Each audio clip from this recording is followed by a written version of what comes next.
Hi, నేను మీ MV Naidu. పోలవరమే పెను సవాళ్ళు, కీలక కట్టడాల సామర్థ్యం ప్రశ్నార్థకం. రేపు పోలవరం సందర్శించనున్న ముఖ్యమంత్రి నారా చంద్రబాబు నాయుడు. క్రైసిస్ మేనేజ్మెంట్ దిట్టగా నారా చంద్రబాబు నాయుడు గారికి ఒక పేరు ఉంది. ఆంధ్రప్రదేశ్ ప్రజా జీవనాడి పోలవరం. ఇది ఎప్పుడు కూడా ఏ ప్రభుత్వం ఏర్పడినా సరే ఒక అడుగు ముందుకు వేస్తుంది అనేది ఒక ప్రశ్నార్థకంగా మారింది. కానీ దీనికి అన్నిటికీ కూడా నేను ఒక సమాధానం చెబుతా. రాష్ట్ర ప్రజలకి సాగునీరు అందిస్తానని నారా చంద్రబాబు నాయుడు గారు ఒక కంకణం కట్టుకున్నారు. గత ప్రభుత్వంలో గాలికి వదిలేసిన పోలవరాన్ని గాడిలో పెట్టడానికి అపర భగీరథుడు ఒక అడుగు ముందుకు వేశారని తెలుస్తూ ఉంది. గతంలో నిర్మించిన డయాఫ్రమ్ వాల్, ఎగువ దిగువ కాఫర్ డామ్ ఎంతవరకు భద్రంగా ఉన్నాయో తేల్చాల్సి ఉంది అనేది అంటున్నారు నారా చంద్రబాబు నాయుడు గారు. రేపు రాష్ట్ర ప్రభుత్వ అధికారులతో పాటు కేంద్ర ప్రభుత్వాన్ని కూడా కావలసిన నిధులు కోరి రాష్ట్ర ప్రజలకు సాగునీరు అందించడంతో పాటు పోలవరాన్ని పూర్తి చేయడానికి రేపు సందర్శించనున్నారు నారా చంద్రబాబు నాయుడు గారు. ఈయనకి ఏది కూడా ఒక సవాల్ కాదు, ఆయనే ఒక విజనరీ. కాబట్టి దీన్ని రాబోతున్న రోజుల్లో ఎంత శరవేగంగా కంప్లీట్ చేసి భవిష్యత్తు ప్రజలకు నీరు అందించడంలోనే రేపు తనామునకలవుతూ ఉన్నట్టుగా మనకు తెలుస్తూ ఉంది. అలానే మరొక కథనంలో చూస్తే నా మనసుకు దగ్గరగా ఉన్న శాఖలు ఇవే. గ్రామీణుల దాహత్తు తీరుస్తా. జనసేన పార్టీ అధినాయకులు డిప్యూటీ సీఎం నారా చంద్రబాబు నాయుడు గారికి అభినందనలు తెలియజేశారు. ఎందుకంటే ఆయనకి జనసేన పార్టీ పెట్టినప్పుడే ఆ ఏ మూలాలైతే అతని ఆలోచనలోన మదిలో పుట్టాయో అవే శాఖలు ఇవ్వడంతో జనసేన పార్టీ అధినాయకులు పవన్ కళ్యాణ్ ఎంతో ఆనందంగా ఉన్నారు. ఒకటే ఆయన చెబుతూ ఉన్నారు, గ్రామాన్ని దాహత్తు తీరుస్తా, గ్రామాలలో నీరు అందిస్తా, ఎక్కడ కూడా నీటి గురించి అనేది ఎక్కడ కూడా ఎవరు ఇబ్బంది పడకూడదని అనేది పవన్ కళ్యాణ్ గారి ఆలోచన. అలానే అటవీ సంపదను ఎవరైనా సరే దాని జోలికి వస్తే తాట తీస్తా అంటున్నారు పవన్ కళ్యాణ్. అలాగే మరో కథనంలో చూస్తే అధికారం వచ్చిందని కక్ష సాధింపులొద్దు. మంత్రులకు, ఎంపీలకు, తెదేపా నాయకులకు టెలికాన్ఫరెన్స్లో సీఎం నారా చంద్రబాబు నాయుడు గారు మొత్తం కూడా మార్చుకున్నారనే ఆలోచనలో ఇది ఒక నిదర్శనం. ఎందుకంటే ఎమ్మెల్యేలకు, ఎంపీలకు ఒకటే దిశా నిర్దేశం చేస్తూ ఉన్నారు. మనకు అధికారం ఇచ్చింది మన వ్యక్తిగత జీవితాలకు, గత ప్రభుత్వంలో మన మీద సాధించిన కక్ష సాధింపుకు మన రాష్ట్ర ప్రభుత్వం ప్రజలు మనకి ఏది కూడా పట్టం కట్టలేదనేది క్లియర్ కట్గా నారా చంద్రబాబు నాయుడు గారు తన యొక్క అధికారులకు కానీ వాళ్ళ యొక్క ప్రజాప్రతినిధులకు కానీ ఇక్కడ ఒకటే చెప్తూ ఉన్నారు, మన ప్రజలకి సేవకులు మాత్రమే, మీకు నాకు మధ్య ఈ గోడలు అనేది ఉండకూడదు. ప్రజలకి నేరుగా మాట్లాడడానికి నేను కొంత సమయం తీసుకొని నేరుగా మాట్లాడతానని ఆంధ్రప్రదేశ్ ముఖ్యమంత్రి నారా చంద్రబాబు నాయుడు గారు చెప్తూ ఉన్నారు.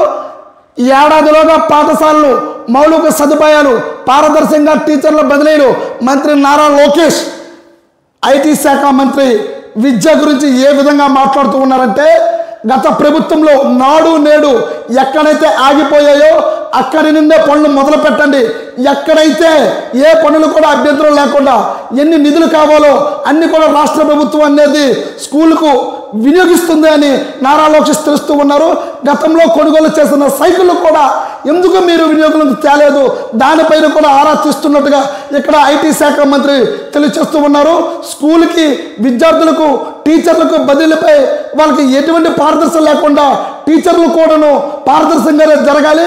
ఇక్కడ ఎక్కడ కూడా లైజనింగ్ అనేది జరగకూడదు అనేది ఐటీ శాఖ మంత్రి యొక్క ఆలోచన. అలానే మరొక కథలో సాక్షి చూద్దాం.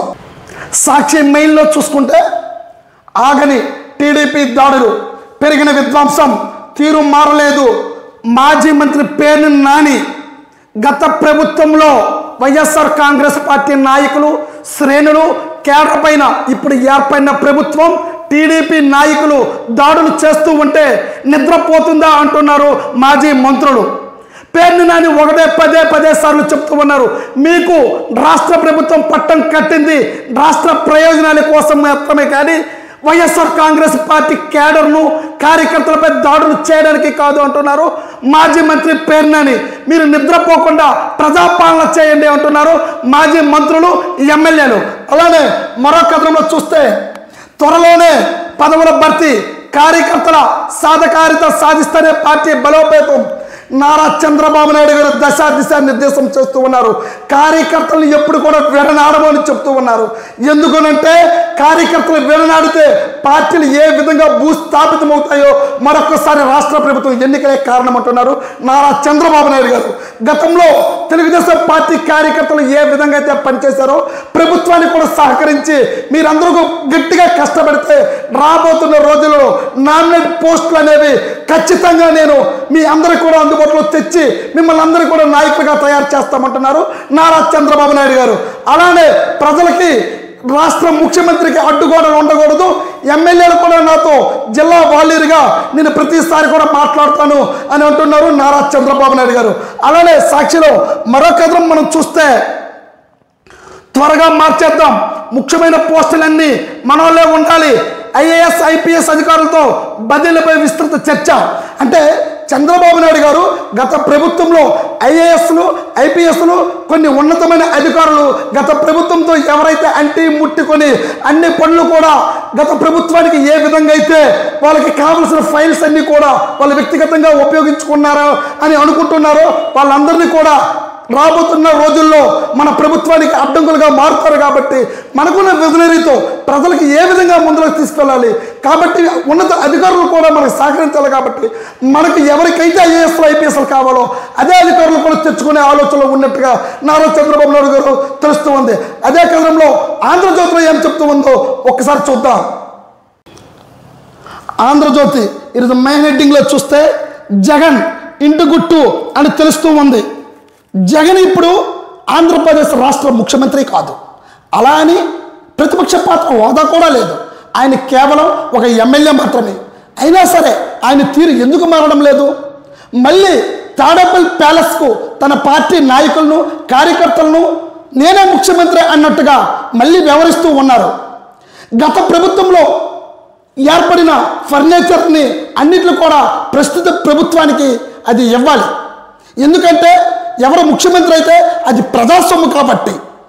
కానీ ఇక్కడ జగన్మోహన్ రెడ్డి తీరు మాత్రం ఒక ప్రత్యక్షంగా కనిపిస్తూ ఉంది. ఎందుకంటే ప్రభుత్వంలో ఉన్న ఫర్నిచర్ని కానీ కార్యకలాపాలు కానీ ఆయన వ్యక్తిగతంగా కూడా ఎక్కడ కూడా వాడకూడదు. అయినా సరే ముఖ్యమంత్రి తీరులో అందరినీ పిలిపించుకొని తాడేపల్లి ప్యాలెస్ను ఇంద్రభవనంగా మార్చుకొని గత ప్రభుత్వంలో ఇప్పుడు కూడా కొనసాగుతూ ఉంటే అది అవ్వదని అతనికి ఆ విషయం తెలిసినా సరే అలా తీరుతున్న ఇప్పటికైనా మార్చుకోకపోతే ఇంకా ఇబ్బంది పడతారని ఆంధ్రజ్యోతిలో మరో కథనంలో తెలుస్తూ ఉంది. చూస్తూనే ఉండండి ఎంఈ న్యూస్, మీ నాయుడు.